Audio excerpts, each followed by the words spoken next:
सुग्रीव आर्त है, दीन है, राज्य चला गया है, पत्नी चली गई है। ऐसी दशा में सुग्रीव बेचारे विपत्तियों के मारे हुए, राम जी तो पत्नी चले जाने पर वर में ढूंढ रहे, तो यहां से कहीं जा भी नहीं सकते, जहां जाएंगे वहीं बाली मार देगा, यहां साप बस आवत नहीं। तो बेचारे सुग्रीव आर्त हैं, दीन हैं। और आरत के न रहत चित चेतो, आरत के चित्त में चेतना नहीं रहती, माने सावधानी नहीं रहती है। परंतु एक बड़ी बात है जो सुग्रीव ने कहा, आपने विचार नहीं किया।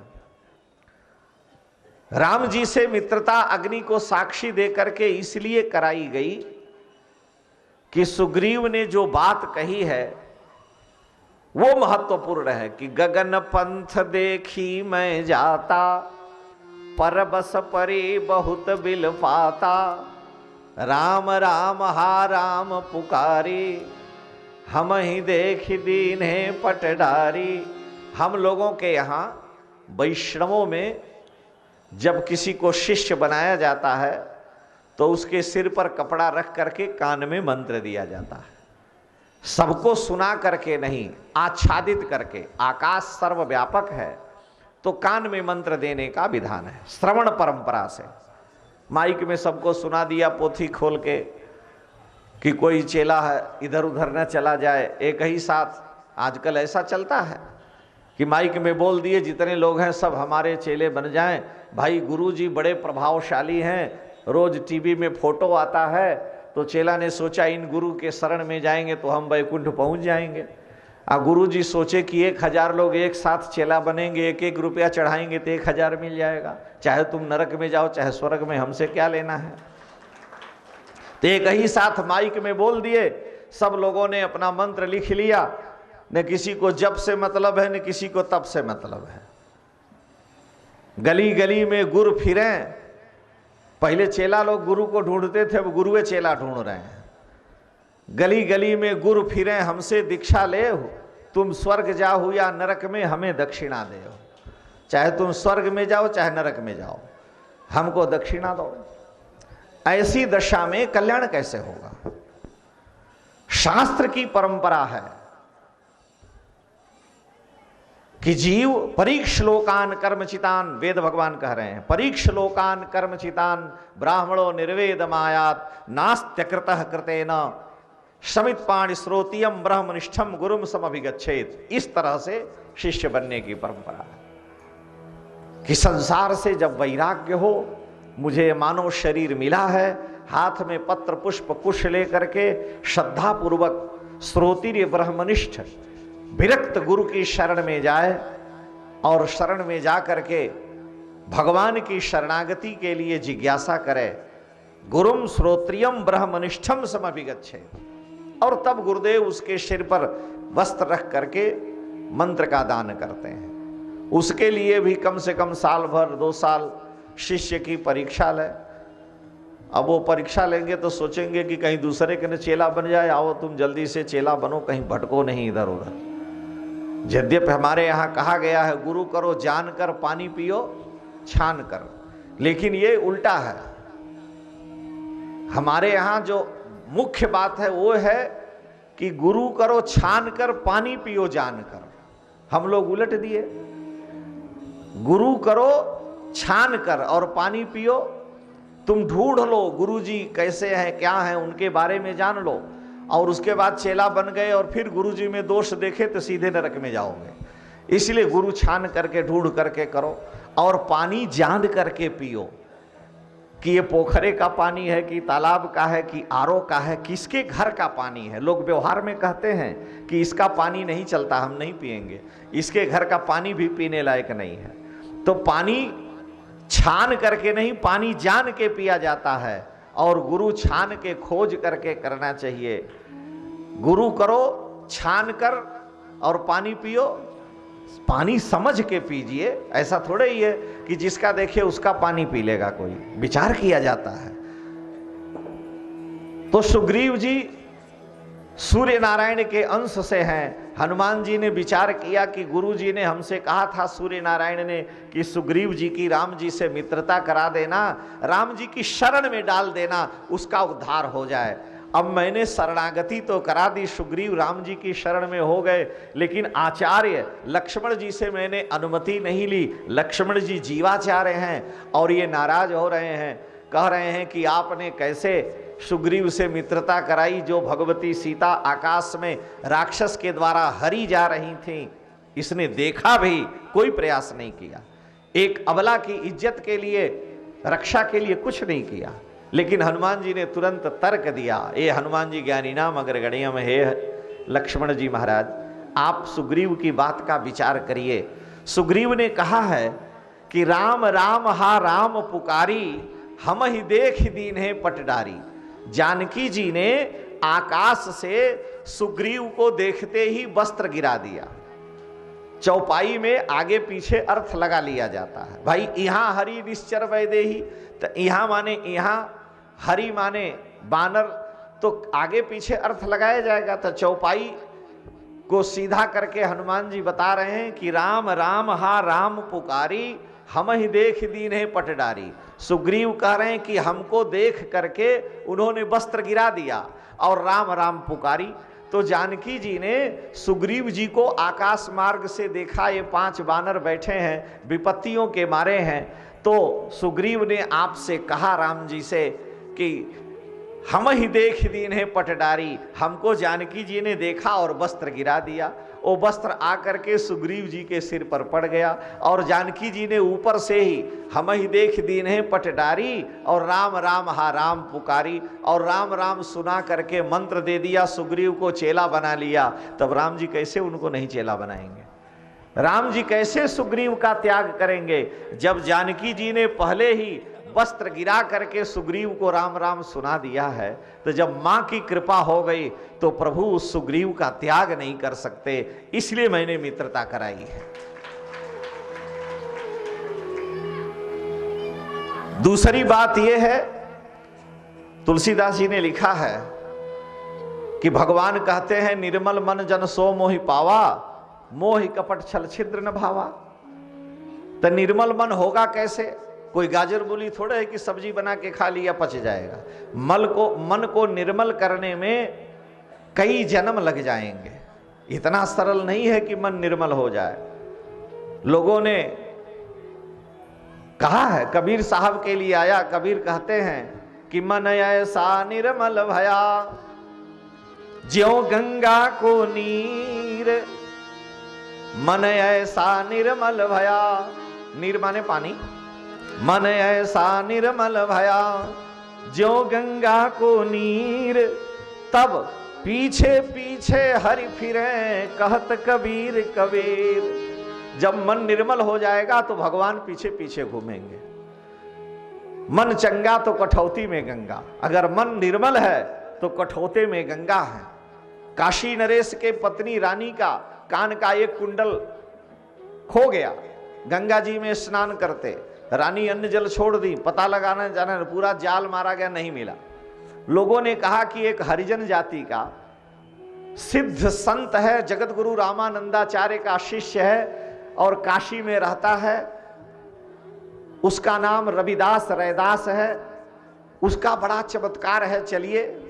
तो राजा साहब आए और अपने सेवकों को लेकर के कहा कि रानी ने अन्न जल छोड़ दिया, उनके कान का एक कुंडल बड़ा मूल्यवान था, गंगा स्नान करते गिर गया है, सब ढूंढा गया, जाल डाल के पता नहीं चला। रैदास जी ने कहा आप लोग कैसा ढूंढे, गंगा जी तो यहां बैठी हैं। कठौते में जो जल था जिसमें चमड़ा भिगाए थे, जूता सिलते थे, 2 पैसा मिलता था, उसी में हाथ डाले, 4-5 कान का कुंडल निकाले। राजा से कहा देखिए मिला लीजिए कौन सा रानी का कुंडल है। राजा आश्चर्य में पड़े कि कुंडल तो यही है, मैंने ही बनवाया है, लेकिन एक खोया, यहां 5 निकाल दिया इन्होंने। रानी को ले गए, रानी ने एक ले लिया, 4 उसी कठौते में छोड़ दिया। वो रैदास जी कहते हैं कि मन चंगा तो कठौती में गंगा। उनका अंतःकरण इतना निर्मल हृदय शुद्ध है कि कठौती में ही गंगा जी हैं, वहीं मिल गया हो। आजकल जो लोग थोड़ा सा 2 अक्षर पढ़ लेते हैं तो कहते हैं अरे राम राम करने की ये चंदन तिलक पूजा पाठ क्या है, मन चंगा तो कठौती में। अरे मूर्ख, जीवन भर तुम झूठ बोले, लुच्चई किए और तुम कह रहे हो मन चंगा तो कठौती में गंगा। रैदास जी इतनी सरलता से सहजता से बन जाओगे? अनंत जन्म लग जाते हैं। लोग कहे कबीर आप बड़े प्रेमी हैं। कबीर साहब कहते हैं कि हरि मोर पीऊ मैं राम की बहुरिया, राम जी मेरे पति हैं, मैं उनकी पत्नी हूं। कबीर कह रहे हैं। कबीर साहब कहते हैं दुल्हिन गावहु मंगल चार, मेरे घर आए हैं राजा राम भरतार। मेरे घर राजा राम पति आए हैं, अरे दुल्हिनो मंगल गीत गाओ। इतने प्रेमी हैं और निर्गुण मार्गी हैं। तो लोगों ने कबीर साहब से कहा कि आप जैसा दुनिया में प्रेमी कौन मिलेगा? कबीर साहब कहते हैं कि हमको तुम क्या कह रहे हो? कबीरा कबीरा क्या कहे, अरे जा जमुना के तीर, एक एक गोपी प्रेम में बही गए कोटि कबीर। एक एक गोपियों के प्रेम में करोड़ों कबीर बह गए। अगर प्रेम देखना है तो ब्रज में जाओ, गोपियों के चरणों की संगति प्राप्त करो। तात्पर्य यहां कहने का क्या है कि मन इतनी जल्दी निर्मल होना नहीं है। और तुलसीदास जी लिख रहे हैं कि निर्मल मन जन सो मोहि पावा। राम जी कहते हैं मन निर्मल है वही मुझे मिलेगा। मोहि कपट छल छिद्र न भावा। अब मन निर्मल होगा कहां? तो तुलसीदास जी ने ही लिखा कि जनक सुता जग जननी जानकी, अतिशय प्रिय करुणा निधान की। जनक सुता जग जननी जानकी, जग जननी जानकी जो जनक नंदिनी श्री किशोरी जो हैं, जनक सुता जग जननी जानकी, अतिशय प्रिय करुणा निधान की, जो राम जी की अति प्रिया हैं। तुलसीदास कह रहे हैं ताके जुगपद कमल मनाऊं, जासु कृपा निर्मल मन बाऊं। जिनकी कृपा से मेरा मन निर्मल हो, बुद्धि निर्मल हो, उन जनक जी के पुत्री, जनक जी की पुत्री जानकी जी के चरणों में हम वंदन करते हैं। यानी मन निर्मल होगा जानकी जी की कृपा से, और जब जानकी जी कृपा करेंगी तो मन निर्मल होगा, और मन निर्मल होगा तब राम जी मिलेंगे, क्योंकि निर्मल मन जन सो मोहि पावा। इसलिए हनुमान जी ने कहा कि सुग्रीव के सिर पर जानकी जी ने वस्त्र डाल दिया, राम नाम सुना दिया, अब सुग्रीव का मन निर्मल हो गया। अब राम जी इन्हें अपनावें, क्योंकि निर्मल मन जन सो मोहि पावा। अब आप कृपा करें। तो हमने राम जी से सुग्रीव की मित्रता इसीलिए कराई कि जानकी जी ने पहले कृपा कर दी है। जब मां ने कृपा कर दी, भले ही वो संकट में थी, सुग्रीव कुछ नहीं किया, लेकिन फिर भी वो कृपा की हैं। तो हनुमान जी कह रहे हैं इसीलिए मैंने सुग्रीव से मित्रता कराई है। श्री लक्ष्मण जी महाराज को बड़ा आश्चर्य हुआ और हनुमान जी की सराहना करने लगे कि हनुमान जी आप धन्य हैं, ज्ञानी नाम अग्रगण्यम है। मित्रता हुई। राम जी ने सुग्रीव से पूछा कि ये बतलाओ भाई यहां क्यों रह रहे हो, क्या कारण है? तो उन्होंने सारी बात बतलाई कि मैं और बाली हम दोनों सगे भाई हैं, और बाली ने एक बार वो दुंदुभी दैत्य से लड़ने के लिए गया, वो गुफा में जाकर छिप गया, गुफा में चला गया। बाली ने जाकर उससे युद्ध किया, हमसे कहा कि एक 15 दिन, और मुझे राज्य दे दिया मंत्रियों ने। और बाली उसको जब मार करके आया और राज सिंहासन पर हमको देखा तो उसने मुझे बड़ी मार मारी, मेरी पत्नी भी हर लिया और मुझे मार कर भगा दिया। सारी पृथ्वी पर मैं भागा, लेकिन कहीं भी बाली ने हमारा पीछा नहीं छोड़ा। यहाँ शाप बस नहीं आता है, लेकिन हे प्रभु तदपि सभी तरह मन माही, फिर भी मैं डरता रहता हूं। राम जी ने कहा कि सुग्रीव तुम चिंता मत करो, मैं उस बाली का निश्चित ही वध करके आपको किष्किंधा का राज्य दिलाऊंगा। सुनु सुग्रीव मारे हूं बाली ये कही बान, ब्रह्म रुद्र शरणागत गए न उबरी प्राण। कहीं चला जाए वो बच नहीं सकता। सुग्रीव को लेकर के बानरों के साथ राम जी अपने अनुज लक्ष्मण के साथ किष्किंधा गए। राम जी ने सुग्रीव से कहा बाली को ललकारो। सुग्रीव ने जाकर के बाली को चुनौती दिया, ललकारा। सुग्रीव की ललकार सुन करके बाली निकल कर आया। सुग्रीव और बाली में बड़ा भयंकर युद्ध हुआ।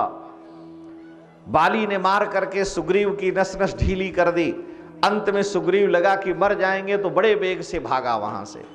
अब भाग करके राम जी के पास आया और राम जी से कहा कि आप कहे थे कि तुम जाओ बाली से लड़ो, हम उस बाली का वध करेंगे। एक ही बाण मारी हूं बाली, एक ही बाण से आप बाली को मारने के लिए कहे, और मारे तो आप है नहीं, हमको पहले मरवा डालना चाहते थे।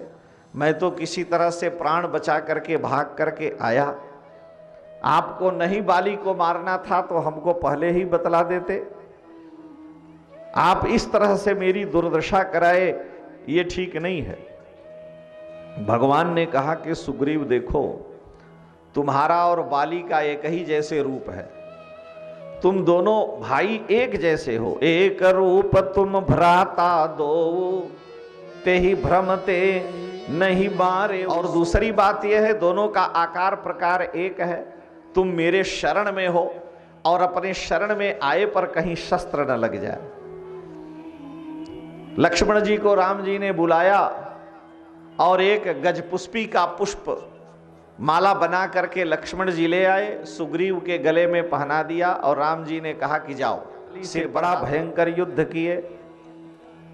बाली जब चला तो तारा ने रोका था कि हे स्वामिन, मेरे पुत्र अंगद को गुप्तचरों ने बतलाया है कि इस समय सुग्रीव जिनके बल से आकर के आपको ते दो बंधु तेज बल शिवा, इसलिए हे नाथ आप सुग्रीव को मारने के लिए मत जाएं। तारा ने बहुत समझाया लेकिन बाली नहीं माना।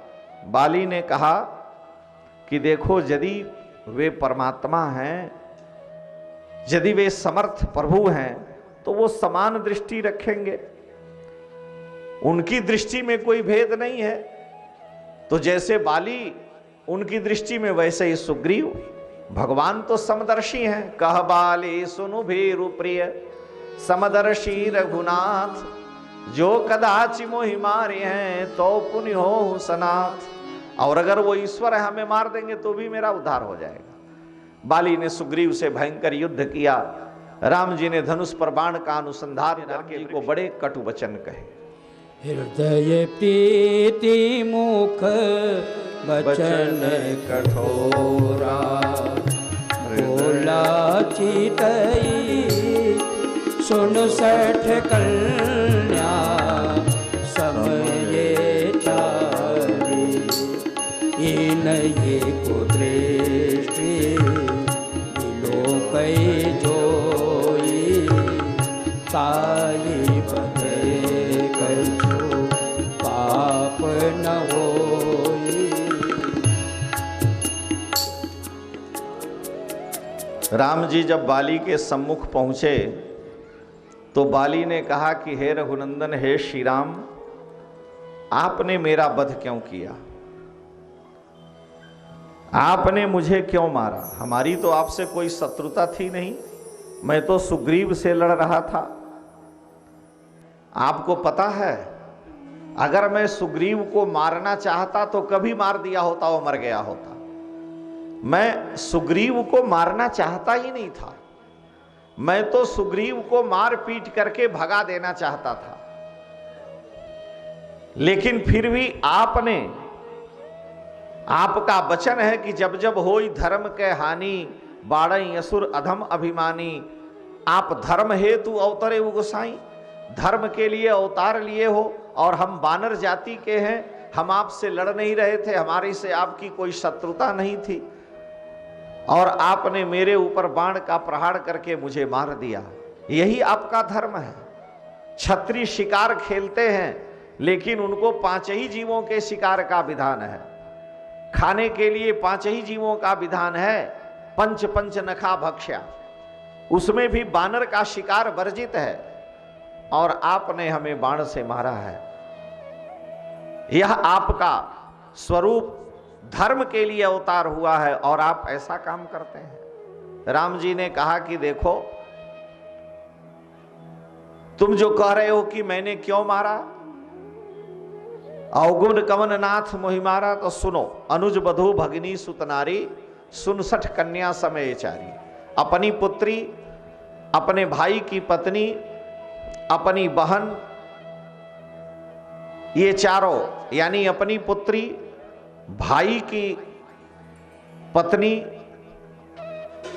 अपनी बहन और अपने पुत्र की पत्नी, ये चारों कन्या के समान हैं और इन पर कुदृष्टि रखने वाले को मारने में कोई दोष नहीं है। तुम्हारे भाई सुग्रीव की छोटा भाई सुग्रीव की पत्नी रुमा और तुमने उसको रख लिया, इसलिए मैंने तुम्हारा वध किया है। बाली ने राम जी से कहा कि यह वानरों का शास्त्र है कि मनुष्यों का शास्त्र है? यह तो मनुष्यों का नियम है कि अपनी पुत्री, अपने बहन, अपने लड़के की पुत्री, भाई की, छोटे भाई की पत्नी, लड़के की पत्नी, ये चारों कन्या के समान हैं। लेकिन ये शास्त्र तो मनुष्य के लिए है, वानरों के लिए है नहीं। तो इस दोष को दिखा करके आप मुझे नहीं मार सकते।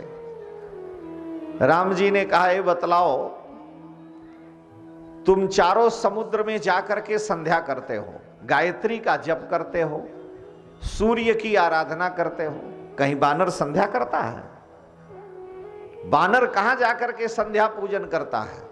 तुम इच्छा के अनुसार बानर रूप धारण करने वाले हो, लेकिन बानर माने होता है वा माने विकल्प से नर।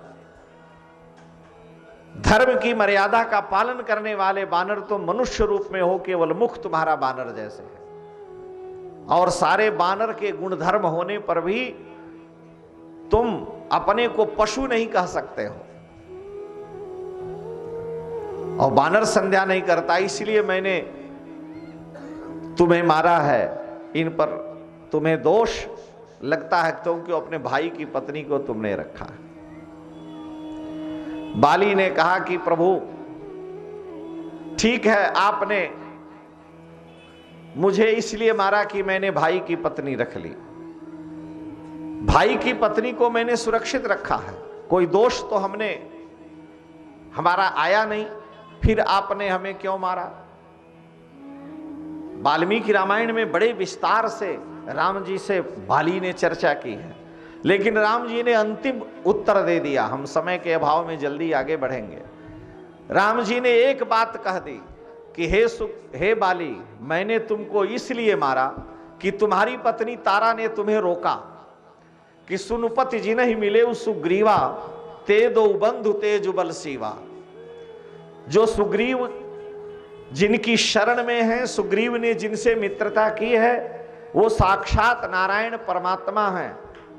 उनको जीतना बड़ा कठिन है, इसलिए आप युद्ध करने न जाएं। तुमने अपनी पत्नी की बात नहीं मानी। मेरी शरण में सुग्रीव है, मेरा शरणागत है, और मेरे भक्त सुग्रीव को तुमने मारने का प्रयास किया, इसलिए मैंने तुम्हारा वध किया। बाली मौन हो गया। भगवान कहते हैं कि जो मेरी शरण में आ गया, अगर उस पर किसी भी प्रकार का संकट आता है तो मैं अपने शरणागत की रक्षा करता हूं। जो मेरा भक्त है, मैं निज भक्तन हाथ बिकाऊं, मैं अपने भक्त के हाथ बिक जाता हूं। मैं निज भक्तन हाथ बिकाऊं, भक्त कहे सोई करूं निरंतर, बेचे तो बिक जाऊं। बासन माजूं जूठन खाऊं, छप्पर छान छवाऊं। सहजोबाई का भगवान बस बर्तन धोते हैं, भगवान जूठा खाते हैं। नामदेव का घर लोगों ने जला दिया, नामदेव जी की झोपड़ी भगवान स्वयं बनवाए। तो बासन माजू जूठन खाऊं, छप्पर छान छवाऊं, मैं निज भक्तन हाथ बिकाऊं। भक्त कहे सोई करूं निरंतर, बेचे तो बिक जाऊं। मेरे भक्त सुग्रीव को तुमने मारने का प्रयास किया, और जो अपराध भगत कर करई, राम रोष पावक सो जरई। मेरी शरण में है, तुम उसको मारना चाहते हो। मेरे शरणागत को मारने वाला दंड का भागी होता है। राम जी ने विभीषण को राज्य दिया जब लंका का। अयोध्या के कुल देवता रंगनाथ भगवान है, जो श्रीरंगम में त्रिचिनापल्ली जिले में मद्रास में पड़ता है। त्रिचिनापल्ली जिला है, श्रीरंगम भगवान का दिव्य धाम है। पृथ्वी पर 8 वैकुंठ हैं, उसमें श्रीरंगम भी भू वैकुंठ है, बद्रीनाथ भी भू वैकुंठ है, द्वारिकापुरी भी पृथ्वी का वैकुंठ है। तो पृथ्वी के 8 वैकुंठों में श्रीरंगम भी भगवान का नित्य निवास है। और श्रीरंगम भगवान श्रीरंगनाथ अयोध्या के कुल देवता हैं। जब राम जी जाने लगे तो अपने कुल देवता श्रीरंगनाथ को विभीषण जी को दे दिया कि तुम पूजा करना। तो उन्होंने ले जा करके श्रीरंगनाथ भगवान को श्रीरंगम में पधार दिया। लंका से रोज विभीषण आज भी गुप्त रूप से आते हैं, रंगनाथ भगवान की पूजा करके लंका में जाते हैं, क्योंकि एक कल्प का राज्य भगवान ने दिया है। 1000 सतयुग त्रेता द्वापर कलयुग चक्कर लगावें, इतने लंबे काल तक विभीषण को लंका का राज्य करना है। नित्य पूजन करने विभीषण आते हैं। एक दिन विभीषण राम जी के ही काल में, जब राम जी अयोध्या में थे, विभीषण जी लंका में आए। लंका से चल करके रथ में रंगनाथ भगवान का पूजन करने आए। उस समय उत्सव चल रहा था, बड़ी भीड़ थी। विभीषण जी के रथ के नीचे एक ब्राह्मण दब करके मर गया। ब्राह्मण बड़े नाराज हुए, विभीषण के रथ को घेर लिया और अस्त्र शस्त्र लेकर के विभीषण टूट पड़े, उनका वध कर देंगे मारने के लिए। विभीषण जी भगवान का स्मरण किए, राम जी तुरंत वहां प्रकट हो गए। राम जी प्रकट हो गए। सारे ब्राह्मणों ने कहा कि इसने ब्रह्म हत्या की है और इसको दंड दिया जाएगा, प्राण दंड हम देंगे। राम जी ने कहा कि हे ब्राह्मणों, मैं आपके चरणों में वंदन करता हूं। विभीषण मेरी शरण में है। मैंने विभीषण को लंका का राज्य दिया है, भगवान रंगनाथ के पूजा का अधिकार दिया है।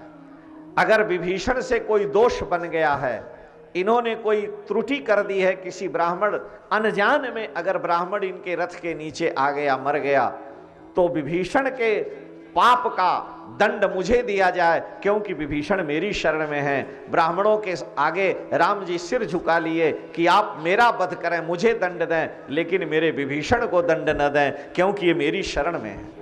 ये भगवान शरणागत हैं कि मैं अपने भक्त के लिए किसी भी दशा में महान से महान दुख और संकट झेल सकता हूं। राजा अम्बरीश भगवान के बड़े भक्त थे।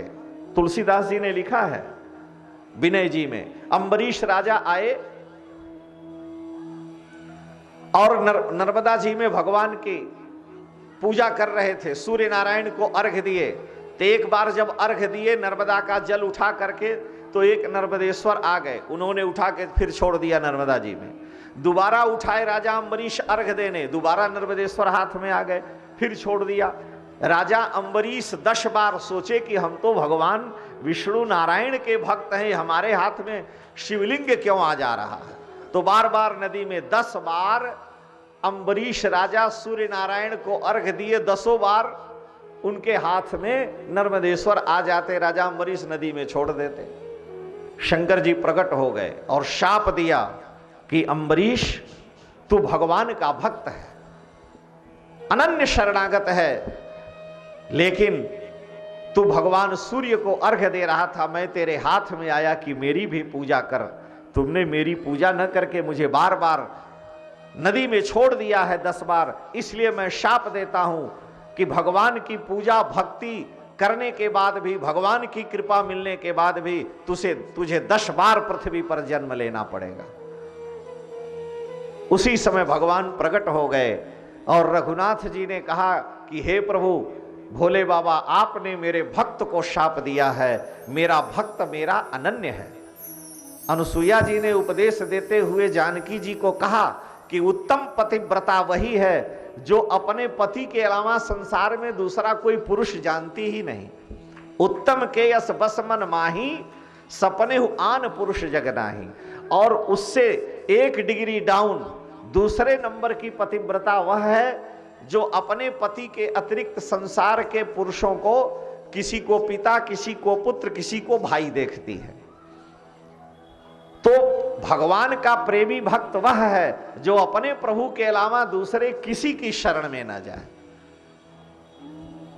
एक ही मेरे प्रभु हैं और राजा अम्बरीश मेरे अनन्य भक्त हैं, मेरे शरणागत हैं, लेकिन मेरे भक्त को हे प्रभु, हे भगवान शिव, आपने शाप दिया है कि अम्बरीश तुम्हें 10 बार मैं तुम्हारे हाथ में आया और तुमने मुझे नर्मदा जी में छोड़ दिया, इसलिए तुम्हें 10 बार जन्म लेना पड़ेगा। तो मेरे भक्त का जन्म नहीं होगा, मैं 10 बार पृथ्वी पर जन्म लूंगा। और भगवान अम्बरीश हित लाग दया निधि, भगवान अम्बरीश के हित के लिए 10 बार जन्म लिए। और श्री राम कृष्ण मत्स्य कच्छ वराह नृसिंह वामन परशुराम भगवान 10 बार अवतार लेते हैं, लेकिन मेरे भक्त का ऐसा संकट मेरे भक्त पर न पड़े। और उस मेरे भक्त शरणागत सुग्रीव को बाली तो मारना चाहता है, इसलिए मैंने तुझे दंड दिया। बाली की बोलती बंद हो गई। कहा प्रभु अब आप मुझ पर कृपा करें, मैं आपकी शरण हूं। भगवान ने कहा मरने वाले हो तो शरण से क्या है, अब तुमको मैं अचल कर दे रहा हूं, मेरे धाम को जाओ। बाली ने कहा मैं जीना नहीं चाहता, मैं आपकी शरण नहीं आया, मैं बड़ा अभिमानी था, मुझे बड़ा अभिमान था, मेरा कल्याण होगा कि नहीं होगा, मुझे नरक में कि स्वर्ग में कहीं जाना पड़े मैं नहीं कह सकता, लेकिन ये मेरा पुत्र है, अंगद है, और मेरे पुत्र को आप अपनी शरण में ले लीजिए, मेरे पुत्र की बाह आप पकड़ करके अपना लीजिए। अगर मेरा पुत्र आपकी सेवा आपकी शरण में आ गया तो उस पुत्र की पूंछ पकड़ करके हम भी आपके धाम चले जाएंगे। अगर पुत्र कुल में भगवान का भक्त हो गया तो एक पुत्र अपने वैष्णव भक्त, अपने वर्तमान के 7 कुल का, भविष्य के 7 कुल का और पीछे के 7 कुल का उद्धार कर देता है। एक भगवान का भक्त हो गया तो अपने 21 कुल का उद्धार कर देता है, और दानी हुआ तो वर्तमान के 7 कुल का, और अगर सूरवीर हुआ तो अपना उद्धार कर लेता है। तो पुत्र 3 ही प्रकार के हो, या तो भक्त हो, या दानी हो, या सूरवीर हो। अधुंधुकार्य पैदा करना है तो इससे अच्छा बांझ रहना है। जननी जनय तो भक्त जन, अय मां अगर तू जननी है, तू मां है, जीव की पहली गुरु है मां, तो तू भक्त पुत्र पैदा कर। मां का धर्म है कि पुत्र को भक्त बनावे, वो जैसा चाहेगी वैसा संस्कार पड़ेगा।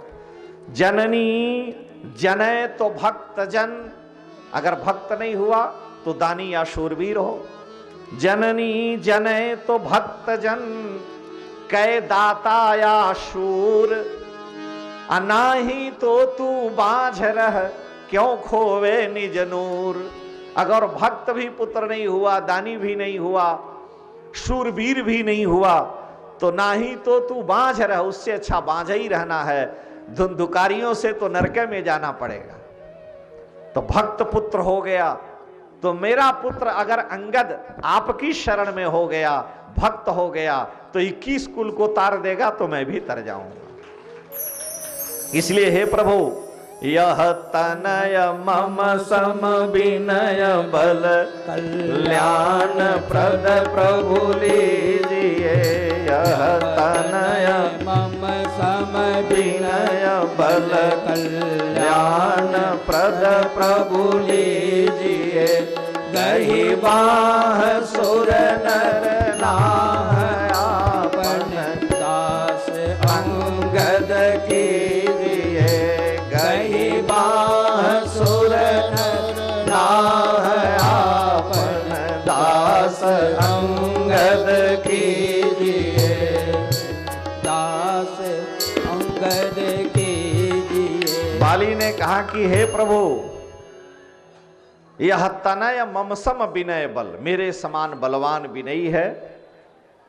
यह तनय ममसम विनय बल कल्याण प्रद प्रभु लीजिए। अब मैं आपको इसे समर्पित करता हूं, इसकी आप बाह पकड़े जैसे सुग्रीव की पकड़े हैं। गही बाह सुर नर नाह, हे देवताओं के स्वामी, अब दास अंगद कीजिए। अंगद को आप अपना दास सेवक बना लीजिए। भगवान ने अंगद को स्वीकार किया। बाली ने भगवान का दर्शन करते हुए शरीर त्याग किया है। सुग्रीव को भगवान ने किष्किंधा का राज्य दिया और अंगद जी को युवराज बना दिया। भगवान परंपरा के विपरीत नहीं चलते। राजा सुग्रीव हों, लेकिन जब अंगद जी बड़े हो जाएंगे, सुग्रीव के बाद सुग्रीव का पुत्र राजा नहीं होगा, क्योंकि बड़े भाई का पुत्र ही राजा होना चाहिए। सुग्रीव के बाद फिर अंगद ही राजा होंगे, इसलिए सुग्रीव को राज्य दिया और बाली कह जुवराज, बाली को अंगद कह जुवराज, अंगद को जुगराज बनाया। भगवान ने राज्य दिया, सुग्रीव किष्किंधा के राजा बने और धर्म पूर्वक किष्किंधा में रहते हैं। लेकिन भगवान को भूल गए, अब पत्नी मिल गई, पुत्र मिल गया, राज्य संपत्ति मिल गई। 4 महीने भगवान प्रश्रवण गिरि पर रहे, लेकिन सुग्रीव भगवान को भूल गए। राम जी ने लक्ष्मण जी को भेजा, लक्ष्मण जी गए, डांट डपट करके ले आए। सुग्रीव ने 10 दिशाओं में बानरों को भेजा है, उत्तर दिशा से, पश्चिम दिशा से, पूरब दिशा से बानर आए। 1 महीने में कोई पता नहीं लगा। दक्षिण दिशा के बानर नहीं आए। दक्षिण दिशा में जामवंत जी, हनुमान जी, द्विविध, मयंद, नील, नल, ये सब गए थे।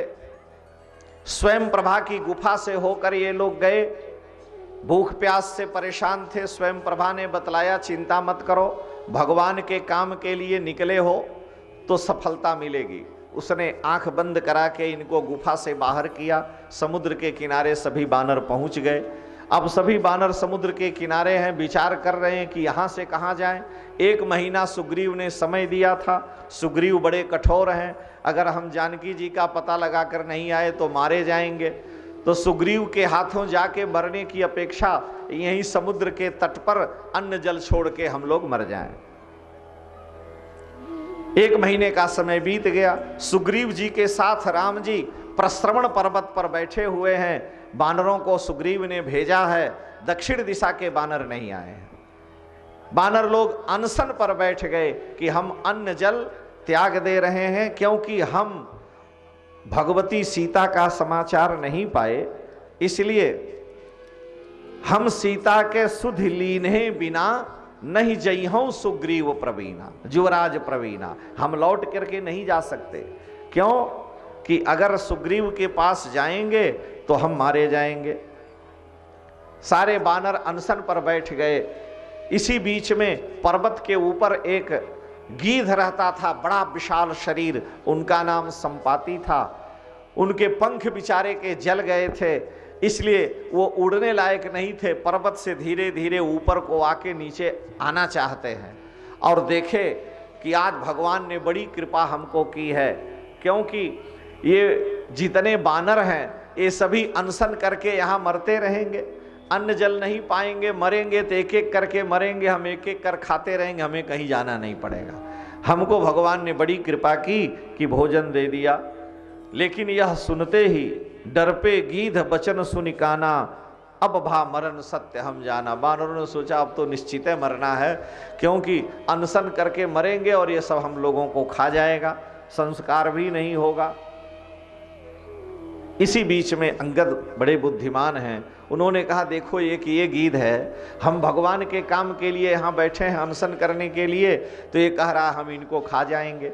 और एक गीध जटायु थे कि भगवान के लिए अपना प्राण दे दिए, अपना जीवन न्यौछावर कर दिया। यह सुनते ही संपाति ने पूछा भाई कौन जटायु, हमें बतलाओ। तो इन लोगों ने बतलाया कि जटायु नाम के एक गीध थे। जानकी जी का जब हरण हुआ, सारी घटना बतलाई कि कैसे राम जी वन में आए, कैसे राक्षस लेकर उनका हरण किया, और जटायु जी ने राक्षस से लड़ करके अपना प्राण त्याग दिया राम जी के काम के लिए। यह सुनते ही संपाति के पंख निकल आए और उसने कहा कि हे बानरों, विश्वास करो जटायु मेरा भाई था। जब हम और वो दोनों सूर्य के पास जा रहे थे, मैं बड़ा भाई था, मेरे छोटे भाई जटायु को जब जलन होने लगी तो मैंने अपने पंखों से अपने भाई जटायु को ढक लिया, लेकिन मैं ऊपर जाने लगा, मेरे पंख जल गए, मैं यहाँ गिर पड़ा, मेरे भाई जटायु की रक्षा हो गई। हमको आप लोग समुद्र के किनारे पहुंचा दो। बानरों ने उठा के समुद्र के किनारे पहुंचाया, अपने भाई को जल दिया, पंख निकल आए और कहा देखो भगवान के चरित्र को सुनने का प्रभाव यह है कि मेरे जले हुए पंख कितने वर्ष हो गए बाहर आ गए, इसलिए तुम लोग राम जी के काम के लिए निकले हो और धैर्य धारण करो, निश्चित ही तुम्हें भगवती सीता का पता चलेगा। लेकिन मैं तुम लोगों को बतला रहा हूं, यहां से 100 योजन का ये समुद्र है, 400 कोस का, और उसके उस पार लंका है, लंका में त्रिकूट पर्वत है, उस पर्वत के ऊपर रावण का विशाल भवन है, लंका है, उस लंका के अशोक वाटिका में भगवती सीता हैं। मैं यहीं से देख रहा हूं, तुम लोगों को नहीं दिखाई दे रहा है। मैं बूढ़ा हो गया, नहीं तो कोई सहायता करता, लेकिन जो नाघई सत योजन सागर करई सुराम काज मति आगर। जो 100 योजन समुद्र नाघेगा वो भगवान का काम करेगा। अब बानर विचार करने लगे 100 योजन समुद्र पार करना बड़ा कठिन है। 2 शर्त उसने बतलाया था कि समुद्र को लांघना भी है। जो लाघई सत योजन सागर, जो 100 योजन समुद्र लांघे और बुद्धिमान भी हो, मूर्ख कोई बानर न हो। करई सो राम काज मति आगर, मति माने बुद्धि, आगर माने खान, जो बुद्धि की खान हो, माने बड़ा बुद्धिमान हो और 100 योजन समुद्र को लांघे, वही राम जी का कार्य कर सकता है। बहुत से बानर हैं, जा सकते हैं, लेकिन बुद्धि नहीं है, और बुद्धि नहीं है तो काम नहीं कर पाएंगे। समुद्र मंथन हुआ, अमृत निकला, राक्षस लेके आपस में लड़ने लगे, पिए ही नहीं, अभी ले करके ही लड़ने लगे, हम पहले पिएंगे, हम पहले पिएंगे। अब भगवान बीच में मोहिनी रूप धारण करके उनसे ले लिए। तो मूर्ख जो बुद्धि से हीन है, उसके हाथ में अमृत भी आएगा तो वो पी नहीं पाएगा, मूर्ख व्यक्ति लड़ करके वो भी छोड़ देगा। इसलिए रावण के दरबार में, लंका में भगवती सीता है, और ऐसे असुरों के बीच में जाना है। समुद्र पार करना सरल है, लेकिन लंका में जाकर भगवती सीता का पता लगाना और उनसे चर्चा करके आना बिना बुद्धिमान पुरुष के काम नहीं हो सकता। तो 2 बातें उन्होंने बताई संपाति ने, कि जो नाघई सत योजन सागर एक, और मति आगर करई सो राम काज। मति आगर हो, बुद्धिमान हो, राम जी का काम करेगा, आप लोग प्रयास करो। अब सारे बानर अपनी अपनी ओर से वर्णन करने लगे। किसी ने कहा हम 10 योजन जा सकते हैं, किसी ने कहा हम 20 योजन जा सकते हैं, मयंद ने कहा कि हम 30 योजन जा सकते हैं, द्विविद ने कहा कि हम 40 योजन समुद्र जा सकते हैं, नील ने कहा कि हम 50 योजन जा सकते हैं, नल ने कहा कि हम 70 योजन जा सकते हैं, विकट ने कहा कि हम 80 योजन चले जाएंगे। उस समय गद ने कहा कि हम 90 योजन जाएंगे। अंगद ने कहा कि चुप रहो, हम 100 योजन जाएंगे। अंगद कही जाऊं मैं पारा, अंगद जी ने कहा मैं 100 योजन समुद्र जाऊंगा, पार कर जाऊंगा। सारे बानर अंगद जी की जय जयकार करने लगे, अंगद भैया की जय, अंगद जी की जय, क्योंकि अंगद जी ने कहा मैं 100 योजन समुद्र जाऊंगा पार। निज निज बल सब काहू भाखा, पार जाई कह संशय राखा, अंगद कही जाऊं मैं पारा। जो अंगद जी ने कहा मैं पार जाऊंगा, बानरों में हर्ष छा गया, बड़े प्रसन्न हुए कि अंगद जी पार करेंगे। लेकिन अंगद जी तुरंत उसके बाद बोले, अंगद कही जाऊं मैं पारा, जिय संशय कछु फिरती बारा। लेकिन लौटने में हमको संशय है, लौट के आ पाएंगे कि नहीं। जामुन जी कह बैठ जाओ, फालतू के कह रहे हो 100 योजन पार जाएंगे, 100 योजन पार जाएंगे, आ जाओगे लौट के ही नहीं आओगे तो घर का मूल भी गंवा दोगे। झूठे तुम लोग इनकी जय जयकार कर रहे थे। अरे भाई 100 योजन जाओगे, लौट के आ ही नहीं सकते तो लाभ क्या है। अब कोई भी तैयार नहीं हो। जामवंत जी कहे हम तो बूढ़ा हो गए, नहीं तो जब भगवान विराट रूप धारण किए थे तो हम उनकी 7 परिक्रमा किए थे। हनुमान जी एक कोने में बैठे राम राम कर रहे हैं, उनको शांत है, कोई मतलब नहीं। जो कमजोर व्यक्ति होता है वो बहुत ज्यादा गुस्सा करता है और बहुत ज्यादा अपनी प्रतिष्ठा करता, हम इतने बलवान हैं, ये किए वो किए। और जिसमें शक्ति होती है वो शांत रहता है, ताकत कम रहती है तो गुस्सा ज्यादा होता है। आज जो ताकतवर है वो गुस्सा कम करता है। हमारे यहां कहा है कि ताकत कम गुस्सा ज्यादा, यह लक्षण है पीटने का। ताकत कम गुस्सा ज्यादा, यह लक्षण है पीटने का। और आमद कम खर्चा ज्यादा, यह लक्षण है मिटने का। तो ताकत कम हो और गुस्सा ज्यादा हो, ये ठीक नहीं। हनुमान जी में तो अतुलित बलधाम है, बुद्धि के धाम है। हनुमान जी शांत हैं। जामवंत जी ने जगाया कि आप मौन बैठे हो, कही रीछ पत सुन हनुमाना, का चुप साध रहे बलवाना।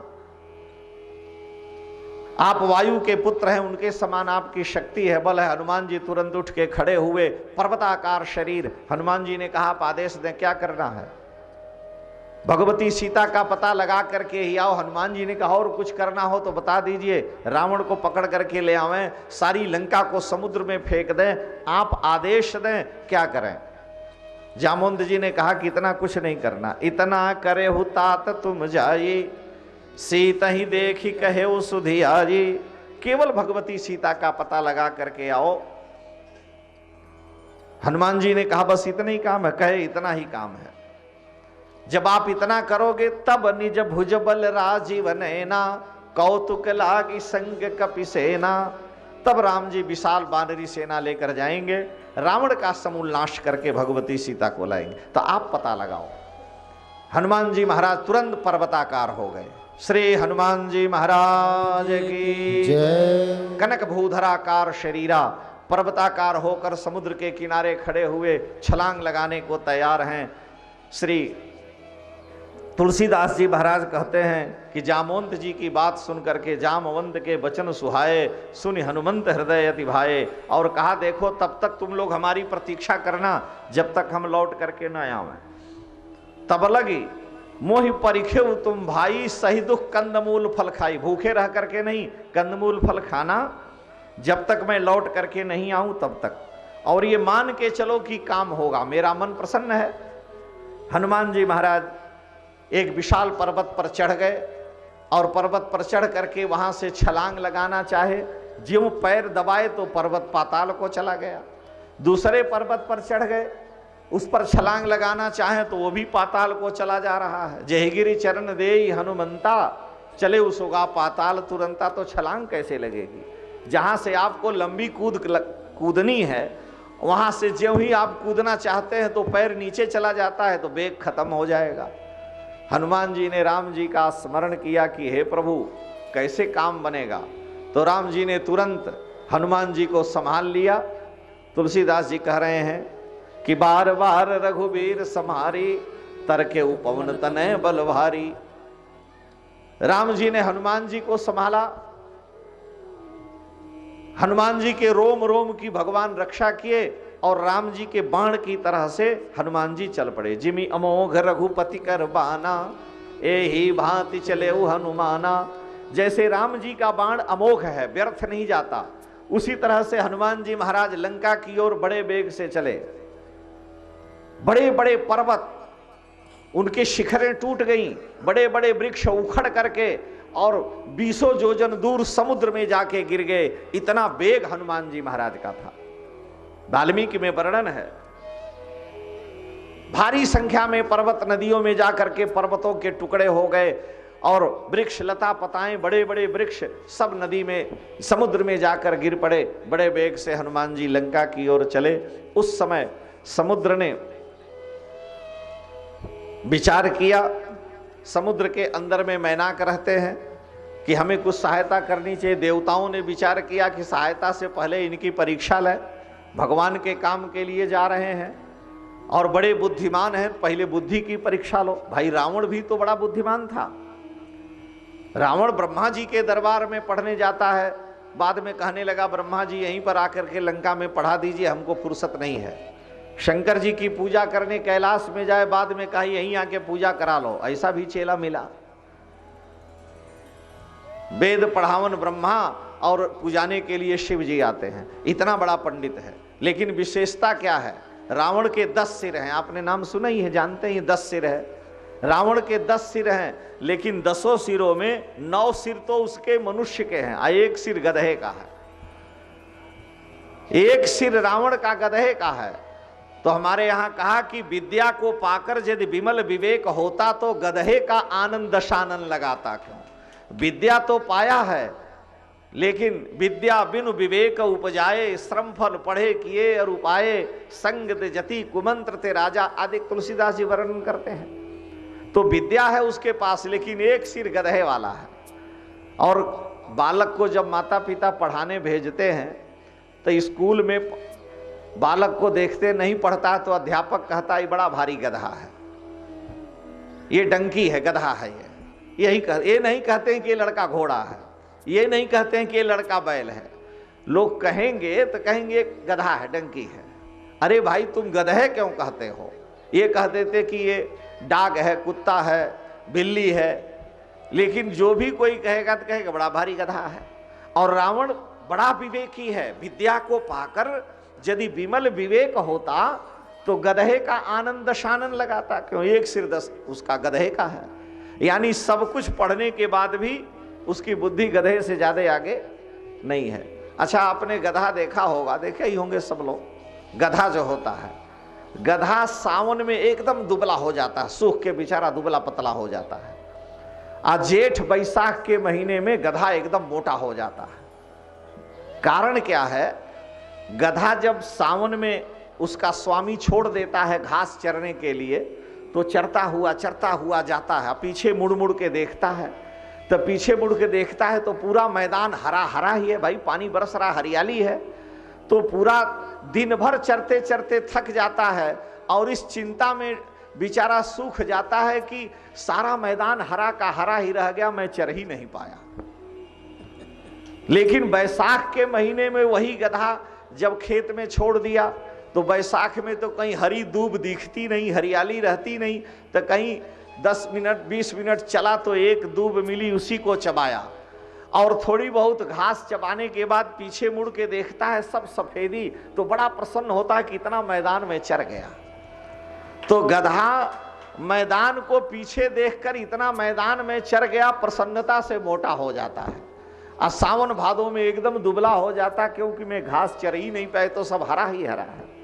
तो तात्पर्य कहने का न उसे अपने पेट पर विश्वास है, न अपने बुद्धि पर विश्वास है। तो सब कुछ जान करके भी जो उसका पालन न करे वो गधे की कोटि का है, जिसका मस्तिष्क ही का बुद्धि से काम ही नहीं लेना है। तो रावण बड़ा भारी पंडित है, रावण की लंका में जाना है, इसलिए देवताओं ने सुरसा को भेजा। सुरसा आ गई हनुमान जी के सामने और सुरसा ने आकर के मार्ग रोका। देवताओं ने सुरसा को इसलिए भी भेजा था कि सुरसा नागों की माता है और सांपिन जो होती है वो अपने ही पुत्र को खा जाती है। भाई हनुमान जी बड़े बुद्धिमान हैं, हो सकता है उससे छल बल करके हाथ पैर जोड़ लें, लेकिन सर्प की एक दशा है कि नागिन अपने बच्चों को ही खा जाती है। जो इधर उधर भाग गए वही बच गए, नहीं तो जब उसके अंडे से बच्चे निकलते हैं जल्दी जल्दी तो फटफट जल्दी से पकड़ पकड़ खा जाती है अपने ही को। आज जो निकल के भाग गए उन्हीं का वंश चल गया। तो देवताओं ने विचार किया कि सुरसा तुम जाओ और इनकी परीक्षा लो। और नाग का सबसे प्रिय सांप का आहार क्या है? वायु। हनुमान जी वायु के ही पुत्र हैं, इसलिए तुम्हारा आहार भी अच्छा है, इनकी परीक्षा भी हो जाएगी। और सबसे बड़ी बात यह है कि अगर ये हाथ पैर जोड़ेंगे भी तो तुम दया नहीं कर सकती। जो अपने पुत्र पर दया नहीं करती वो किसी और पर दया कहां करेगी।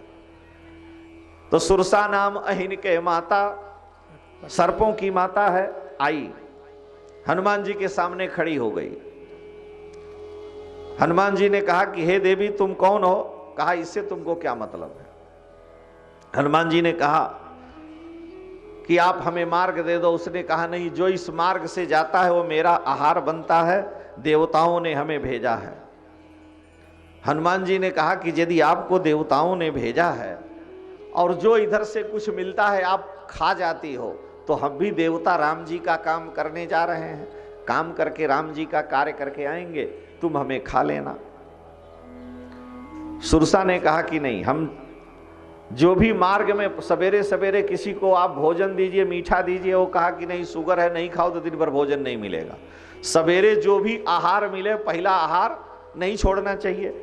तो सुरसा कह रही पहले तो अभी हमको आहार मिला और तुमको अभी हम छोड़ देंगे तो दिन भर मिलेगा कि नहीं मिलेगा?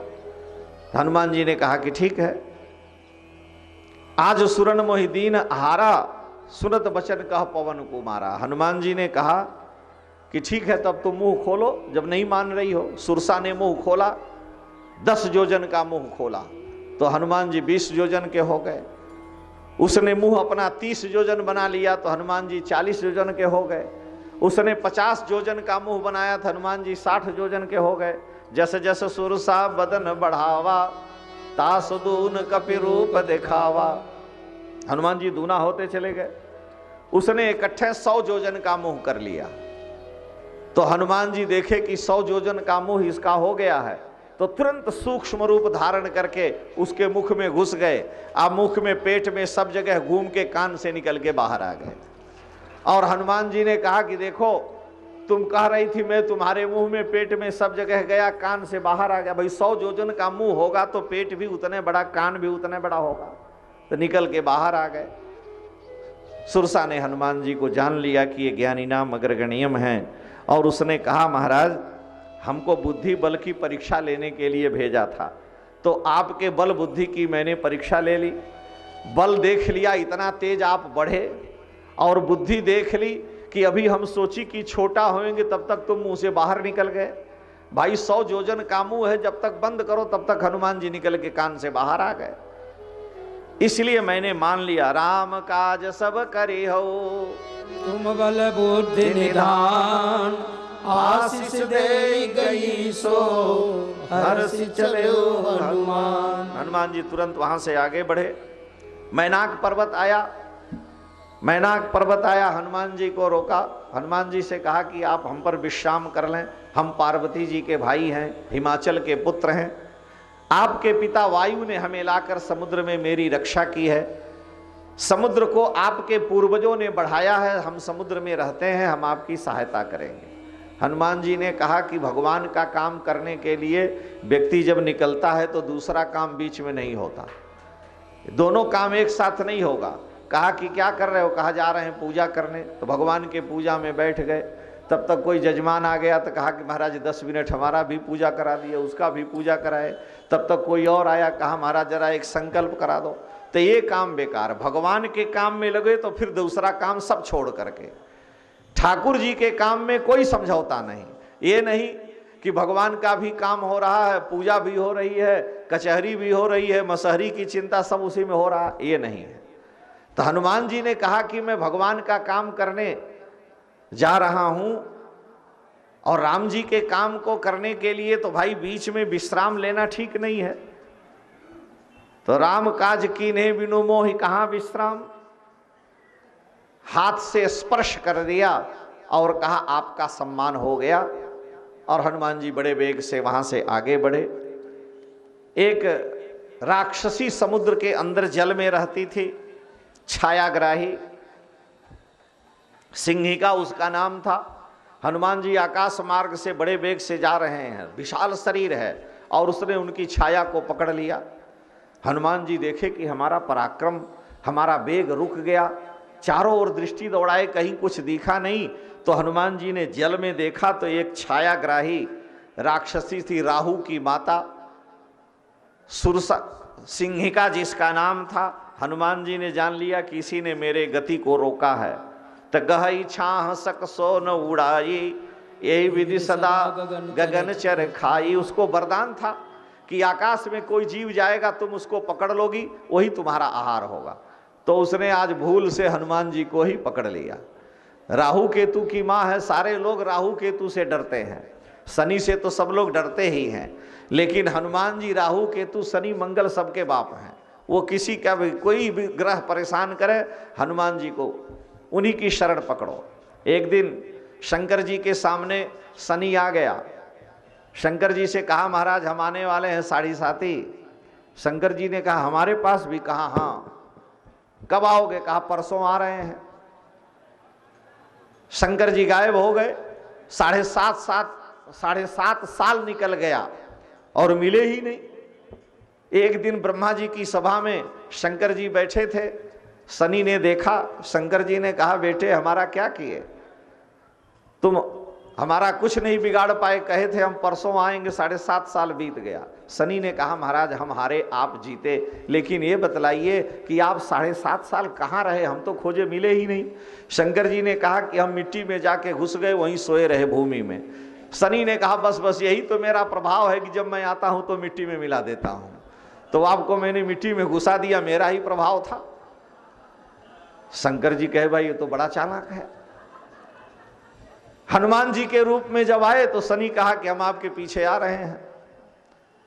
हनुमान जी ने कहा कि कब आ रहे हो? कहा परसों आ रहे हैं। भाई शंकर जी हनुमान जी हैं, कहा परसों आएंगे। हनुमान जी ने कहा बड़ी अच्छी बात है। ये बतलाओ शनि 3 से आता है, या तो सिर से आएगा या पैर से। लौह पाद, रजत पाद, स्वर्ण पाद, 3 पाद हैं शनि के, तो या तो सिर से आवे या पैर से। हनुमान जी ने कहां से आओगे? कहा कि हम आपके पैर की ओर से आएंगे। हनुमान जी ने कहा ठीक है आना। शनि आया। जो ही शनि आया देखा हनुमान जी ने इतनी पूंछ बढ़ाई, पूछे में लपेट लिया और लपेट करके लगे घसट घसट के मारने। अब पूरा शरीर छिला गया, लगा कि अब मरेगी तब मरे, बाप बाप चिल्लाने लगा। हनुमान जी ने कहा मरोगे नहीं, क्योंकि हमारे गुरु के पुत्र हो सूर्य के, लेकिन तुमको हम एक बार मजा चखा दे रहे हैं। इतना पूंछ से उसको पटक पटक पटक पटक मारे, पूरे शरीर का चमड़ा छिल गया, बाप बाप करने लगा। सूर्य नारायण कहे रहने दो, बस हो गया, ये बड़ा दुष्ट मेरा लड़का।